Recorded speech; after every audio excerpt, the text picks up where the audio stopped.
Magandang araw mga ka-DIY.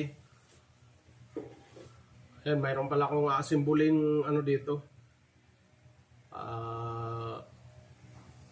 Coin box. Ito.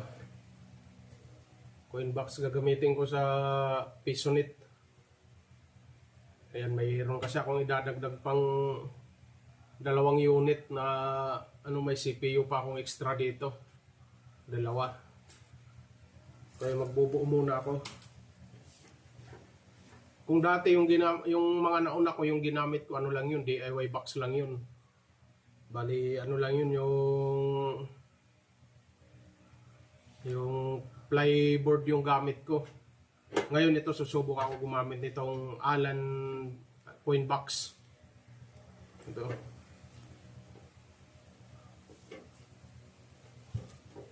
Subukan kong gamitin to, tapos may kunting modification lang akong gagawin. Ayan, dahil may na to, may saksakan na sa likod. Bali yung kailangan, ang ginagamit ko kasi sa timer, ito sabay na. Ganito, 2 na. Yung isa gamit sa CPU, yung isa monitor. Ayan, pinakita ko na rin to dati paano ko ginagawa. Ayan, ito pinuputol ko. Bali itong isa, itong nakaputol, ito yung dadaan sa timer. Ayan, dito nakasaksak yung monitor. Tapos ito sa taas, dito yung CPU. Kaya anuhin ko muna to, tatanggalin ko tong saksakan. Tapos ilalagay ko itong 2. Ayan o. Isa lang kasi ito. Isa lang may sasaksak. Okay sana to kung isa lang yung gagamitin. Kaso 2 eh. Monitor at saka CPU. Kaya dito ko na lang ilalagay. Ayan. Nabubutasan ko muna to. Tapos pakita ko mamaya pag ina-assemble ko na. Ayan. Ayan. Ito na mga ka-DIY. Naikabit ko na yung outlet dito. Ayan yung 2. Ito yung, at saka ito yung tinanggal ko. Ayun, nakadikit ito sa sa likod. Yung isang saksakan. Ayun, ito na yung pinalit ko. Ayun, nakasimbulin na natin ito mga ka-DIY. Ayun, lalabas natin dito sa pinaka-cover niya. Huli ko na ilalagay dito yung wire. Unahin ko muna i-set up dito yung timer. Ilagay muna natin yung transformer.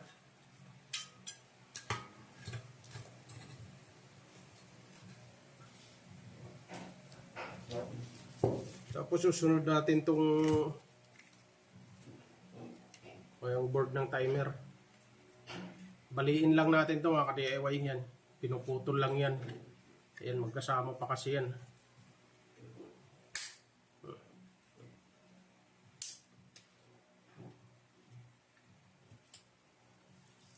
Tapos ikabit natin. Yan.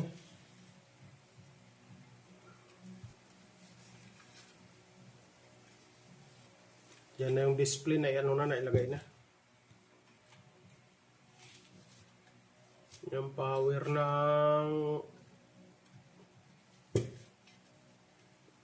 ng timer. Brown block dito sa blue. Sa blue natin yan. Yan.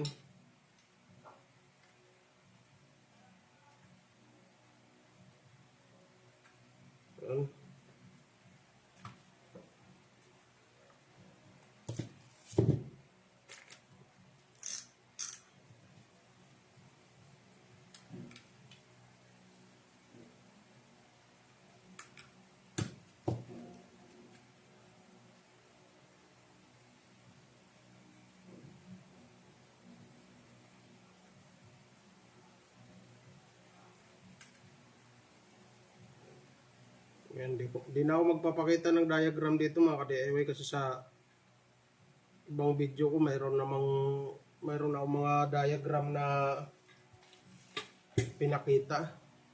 Parehas lang naman yun. Parehas lang.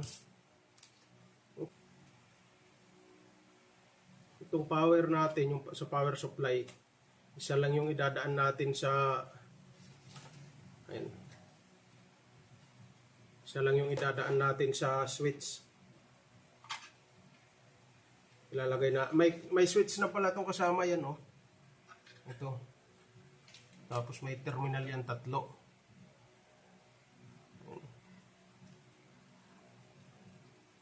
Bali gitna, tsaka yung itong nasa pinaka ilalim yung ano natin. Pwede rin test para sigurado mga ka-DIY tester nyo. Kasi 3 terminal nito eh. Bali yung common nito, gitna. Gumagana kasi itong switch na to, taas baba, pindot, tas gitna, yun ang off. Yan. Ang bala ko kasing on yung pinaka sagad na pindot sa taas. Yan ang ano, kasi may ano pa yun, may sa baba din sagad, may gitna. Yan yung pinakataas na tulak, yun ang on.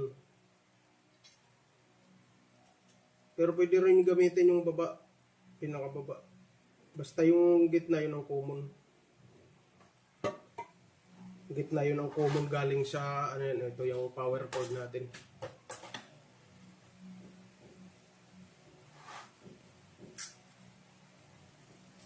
Kaya unahin ko muna yung sa relay. Ito yung sa relay mga ka-DIY. Gaya ng sinabi ko sa mga nauna kong video. Tanggalin yung green. Yan, wala na yung green. Kakabit muna natin yung relay. Yung sa relay, yan yung dalawa. Ay, di na makita. Yan yung dalawang itim dito. Yun yung relay. Kahit saan ka umano dyan. Kahit saan tayo magsaksak. Parehas siyang gagana. Yung wire na galing sa relay, yung itim, dito ko na lang yan ikakabit sa may switch.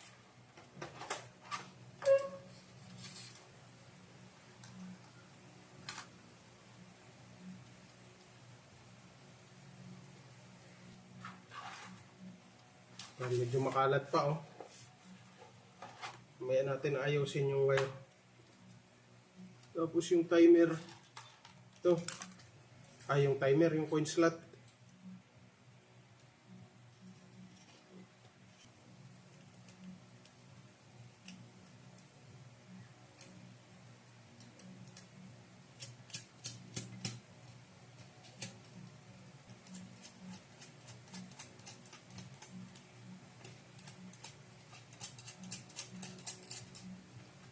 Tapos yung wire natin sa timer. At dahil 5 piso yung natin, yung coin slot, dito tayo sa pangalawa. Ayan, sa pangalawa tayo. Kasi itong una, para sa piso to. Ayan, sa pisong coin slot. Yung pangalawa, yung sa 5 piso.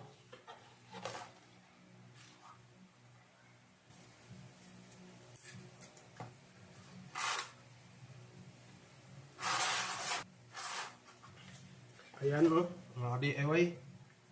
Tapos na nating wiringan. Testing ko muna bago ko ipasok dito sa kahan niya. Ayan, double check. Yan.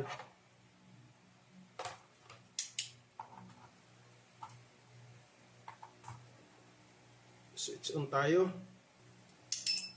Ayan. Tapos suhulog tayo. 5 pesos. Ayan. 25 minutes. Papasok natin sa box niya para matesting natin yung saksakan. Ayan, saka ko na ikakabit dito. Kaya na hindi sabay yung paglagay ko ng saksakan kasi may modification kasing nangyari eh. Dahil ibang saksakan yung ginamit ko, hindi yung libre niyang saksakan. Kaya iba yung butas.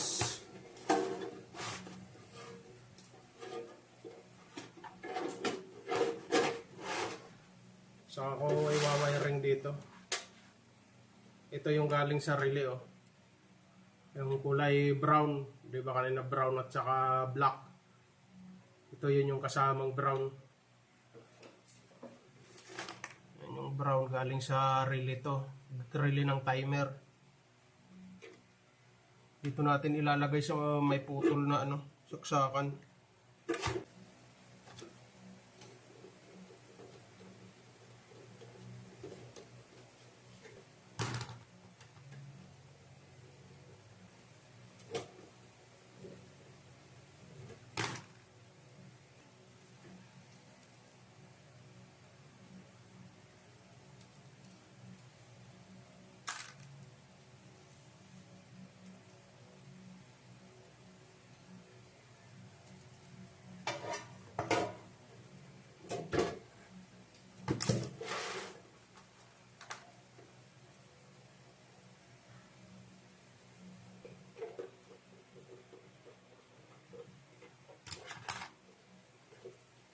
Ayun na mga ka-DIY. Ilagay na natin yan. Ititesting na natin siya ng actual.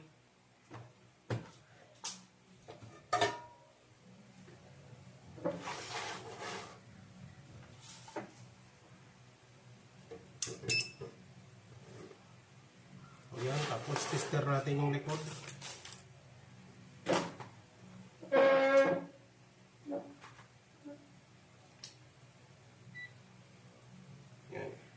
Dapat pag ganyan, pagbukas, yung may power lang, itong taas.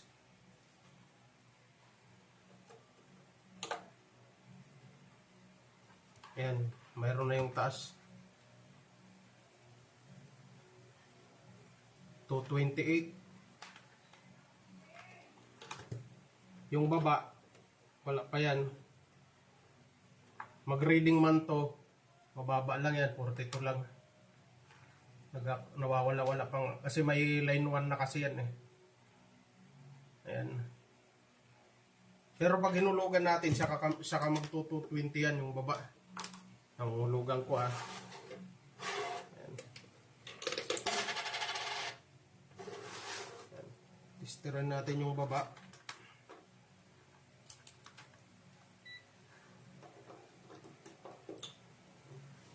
Ayan. Ayan, mayroon na siya. Ay, hindi makita. Ayan, mayroon na siya.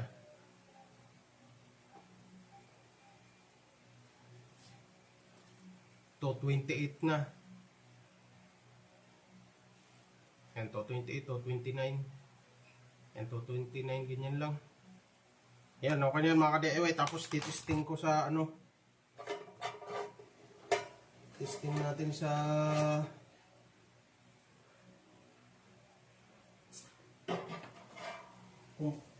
unit mismo. Kaya mga ka-DIY, bali yan pala yung isa kong unit na ginawa na may coin slot. Tapos ito naman yung isa, dito tayo mag-testing. Dito tayo maghuhulog ng barya para makita nyo kung paano siya gumana. Ayan, pagkabukas ng switch, ayan, wala pa yung monitor. Pero pwede na natin buksan yung yung CPU. Ayan, pwede na natin buksan. Basta pagkabukas nito, hindi pa lalabas yung display. Hindi pa magde-display yan. Bukas na yung CPU niyan. Kasi wala pa siyang display. Kasi wala pang hulog. Ayan, magkaka-display lang yan siya pag maghulog. Ayan, hulugan natin mga ka-DIY. Hulog tayo ng 5 piso. Ayan. Ayan, nahulog. 25 minutes. Ayan, bumukas yung monitor. Ganun lang siya mga ka-DIY. Ganun gumana yung ano yung coin slot na yung binawa ko, yung Ay, nalaro ko na yun eh. coin box Dati pala. na nalaro Yan. ko. Alas lahat na ako. Ganyan lang gumana yan. Ayan, okay na yan mga ka-DIY. Ito. Pati yung lava mo, Tiandeng. Oo.